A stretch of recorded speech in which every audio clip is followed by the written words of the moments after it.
Dark Sun campaign setting for D&D 4th edition. Well, typically I don't care for 4th edition because of the things that were changed. But this is the first time in a generation of games, at least, that we get to see the glorious return of Dark Sun.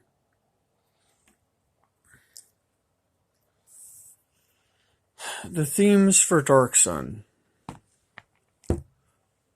are wasteland survival, tyranny, slavers, the scarcity of metal, silent gods, psionics,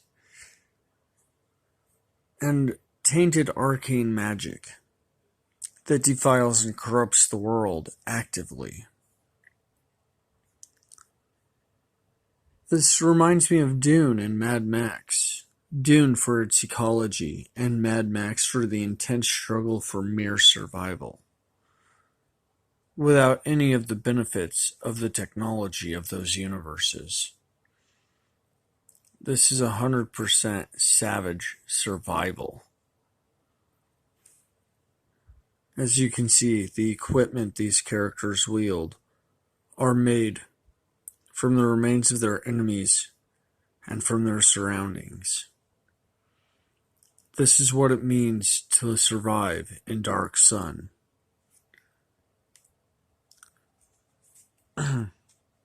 Athos, a wasteland world of savagery, where under the thumb of magic-wielding rulers known as sorcerer kings, the gods are absent, dead, uncaring, or distracted elsewhere. No one knows. Fearsome beasts roam the unforgiving desert, but are far from the only threat, as slavers, raiders, and savages fight among each other, and these events draw no compassion nor rallying cry. That's what it means to be in Dark Sun.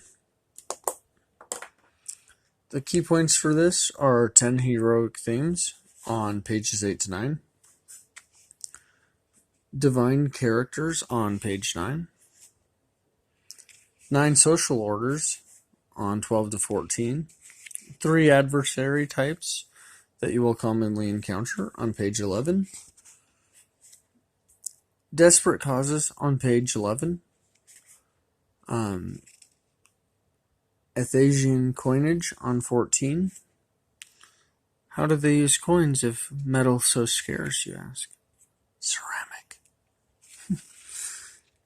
So, matters of learning on pages 14 to 16. Languages on 15. History of Athos on 16. Magic and psionics on page 16. Cosmology on 17. 2 new, quote-unquote, races. The Maul on 20 to 21.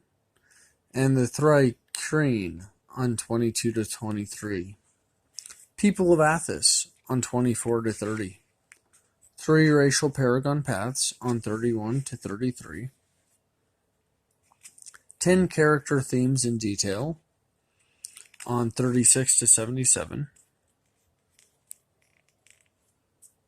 Arcane magic on 80. 10 wild talents on page 81. Wild battle mind on 82 to 85. The arena fighter on 86 through 89. The animist shaman on 90 to 93. Warlock sorcerer king pact on 94 to 97. Epic destinies. Evangeon on 98. Dragon king on 99. Mind lord of the order on 101. Horde master on 100. Pyrene on 102. New feats on 103 to 115. Rituals on pages 116 and 117. Equipment on 118 through 129. Atlas of Athos on 130 to 193. Running a Dark Sun campaign, 194 to 215. GM only encounters on 216 to 221. I'm not going to spoil those. I got this book used from the now defunct Hastings. You will be missed. My used copy came with a map. I am so lucky at times when I get these.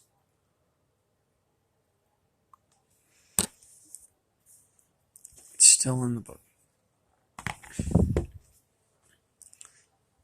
Why do I care about Dark Sun?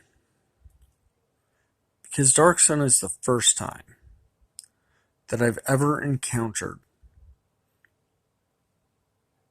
a mindset from a product that wasn't typical in any way. There was a harshness and unforgiving tone about Dark Sun. The fact that you can't solve all your problems with direct violence. The environment is as much of a threat to you as anything else.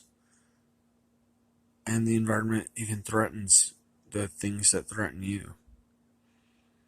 Outwitting became more important than how powerful your weapons were. There was a component about survival to this that didn't truly exist until this came about. Richard Baker, Robert J. Schwab, and Rodney Thompson. These guys did a great job. But this work would not have been possible if it weren't for the original Dark Sun campaign by Troy Denning and Tim Brown. So I'm going to let you know that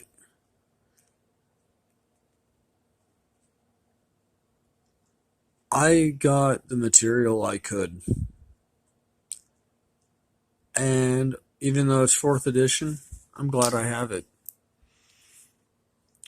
Am I going to recommend this product? Campaign settings are not something I recommend. But don't you love it? Yes. Yes, I do love it. But the fact of the matter is this is about the product. And campaign settings are about your flavor. I can't tell you what to like. At least campaign setting wise. I can only mention the fact that this has inherent meaning to it. It's far more fleshed out. And I will try to improve my campaign settings. I don't want the first video of everything I do to be negative. I get a highly positive feeling from this material. These guys did an excellent job at presenting something that was just beautiful. This book is on my treasure collection. I would say very few things are on that, but that's not true. In the time to come, I will be reviewing more products. But there is a definite direction with the material here.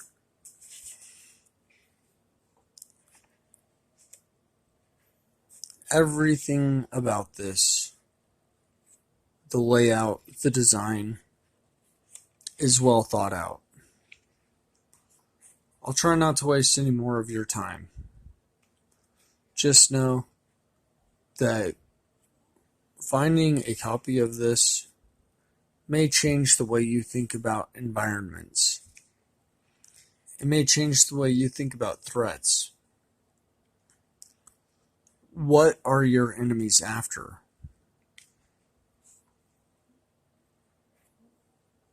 Why are they motivated to do the things that they do?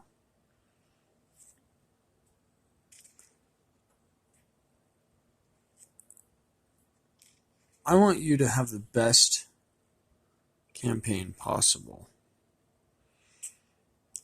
And that is why I'm trying to bring up as much content as possible. And for me, if I could only play in one world for the rest of eternity, oh, it's a hard call, but it's between this and one other thing. And I will eventually review that other thing. So, this is Kybram. And I believe that you may get some use out of this product. Yeah. Alright. Thank you for watching. Kybram out.